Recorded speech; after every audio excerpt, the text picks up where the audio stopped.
At nandito naman sa aking kanan na palaging nasa kanan ko at palagi kong hinihingan ng advice kahit madaling araw ay hindi naman gabi lang. Kahit kumakain ay nag-uusap kami. Dr. Rachel Garcia, palakpakan po natin. Palakpakan din po natin ang PHO family, palakpakan po natin. Ang Pido family, palakpakan po natin. Ang ating mga kasama na tumutulong dito, ang BFP, nandiyan po pala, palakpakan po natin. Rotary po. Ha? Rotary. Nandito pala ang ating magagaling na Rotary, Marinduque Rotayas. Mabuhay po, salamat sa mga todong pagtulong. Wow, nandito ang Nurses Association. Palakpakan po natin ang ating mga nurses, talaga pong modern day heroes. Nandiyan po ang ating mga... Nandiyan po ang REACT, palakpakan po natin at palagi nakasuporta sa atin. Ayan, ang ating Medical Society ng Marinduque, mabuhay po kayo. At sana'y may vaccination team ng sarili. Nandun si Dr. Nebreha, palakpakan po natin. Dr. Labares. Ano ba, sino? Dr. Labares po. Sa PMA din, Doktora Labares, palakpakan po natin. Salamat po sa pagtulong. Nandito rin ang PNP at darating po ang Chief PNP rin, si General Donaldo Carlos Mamia. Ang MSC, salamat po kay Pangulo Dodi Salueto at Dean Marvin. Ako po ang galing ng MSC. Nabanggit ko na yung Bureau of Fire. At sa lahat po ng opisyal at kawani ng provincial government, talaga pong napakaganda itong ating gagawing caravan motorcade.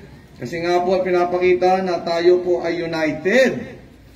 Talaga pong kailangan united dahil kagabi po ay nakipag-meeting ako sa IATF. At nandun po si Secretary Anyo, Secretary Duque, Secretary Galvez at iba pa pong mga opisyales ng ating bansa. Alam nyo naman po, talagang binibigyan ng diin itong 3 araw na ito. Kaya po ang target natin ay 10,801 na babakunahan. Diyos ko, ang taas! Sinabi ko po doon na medyo may kataasan, pero sabi nga po natin, maganda po siguro yung aim high. Kumari po, malakpasan po natin yung 10,801. Magbibigay ako ng pabuya din sa ating mga tumutulong. Ayan, ako, sana maabot natin yan. Pero talaga po dapat medyo innovative at magagaling ang ating estratehiya. At katulad na po ng aking nabanggit, ay talagang sama-sama at tulong-tulong. Nakalagay po kasi doon na ang projected vaccination team ay mga 57. Ang dami ho. Nagulat nga ho ako doon sa datos at yung target. Sa alam ko po ay mga 15 lang yata. Mga 15 lang ho ang vaccination team natin. Kaya nga po maganda naman itong itinalaga na National Vaccination Days para nakita po natin yung pamantayan nila. Actually po, ang ating target, daily target ay 3,000. Kaya nga po sinasabi ko, pag nakayanan ho natin itong 10,801, sigurado ho, bago pumasok ang 2022, ay naabot na po ang herd immunity. Ayan. Tama po si Pangulong Duterte na maabot na yung herd immunity by the end of the year para makapag-umpisa na po ang Marinduque on the road to recovery. Gusto po natin, ang start ng 2022 ay nagbubukas na po ang pinto natin sa mga turista at sa mga negosyante. At sana po ay makarecover din ang ating mga negosyante at ang ating mga mamamayan. So, napaka-importante po nitong pagbabakuna. At alam po naman natin, marami pang mga balakid dun sa iba. At ang sabi nga po, pati yung mga health workers dito sa ating mga facilities, meron pang naiiwan na stragglers. Diyos ko, parang hapon. Sila dapat na nakakaintindi. So sana naririnig yung ating sinasabi na dapat sila nga ang modelo.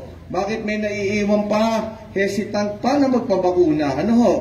And then, ating talagang ipakalat na Yun po ang protection lamang natin sa COVID, kaya po itong vaccination ay talaga pong tapusin na po natin.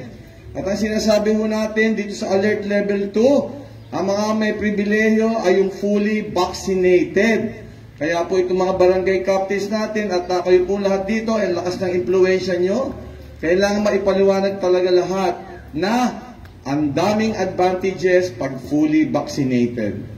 So, ulitin ko lang po, let's try to attain the target, 10,801. Ako, hindi ko po makalimutan, binigay na target. So, sabi nga po ni Churchill, the difficult is easy to do. Biruin nyo, difficult is easy to do. The impossible takes a little longer. So, kung hindi man po natin ma-attain itong 10,801, at least, napilitan po tayo mag-isip ng mga estratehiya na pagkatapos po nitong 3 bagunahan days na ito, ay lalo po tayo maghahanda para po pilitin naman natin matapos ito by end of 2021. Kung sakali man na hindi pa rin natin matapos by December 31, 2021, targetin na natin ngayon susunod, January 31, 2022, tapos na po sana ang bagunahan. Yun lang po, maraming salamat po. Pagpalain kayo ng Panginoon Diyos. Mabuhay po kayo lahat. Maraming salamat po, Governor. Sa gagawin nating National Vaccination Days, layunin nitong makapagbakuna ng 15 milyong Pilipino sa buong bansa. Mahalagang bahagi ito na patuloy na pagtutulungan ng gobyerno at iba pang sektor na maprotektahan ang lahat ng Pilipino mula sa COVID-19 at variants nito. Ngayon dumarating na ang mga supply ng bakuna para sa buong bansa. And now, to give her message also, may we call our hardworking Provincial DOH Officer, Dr. Rachel Rowena Garcia.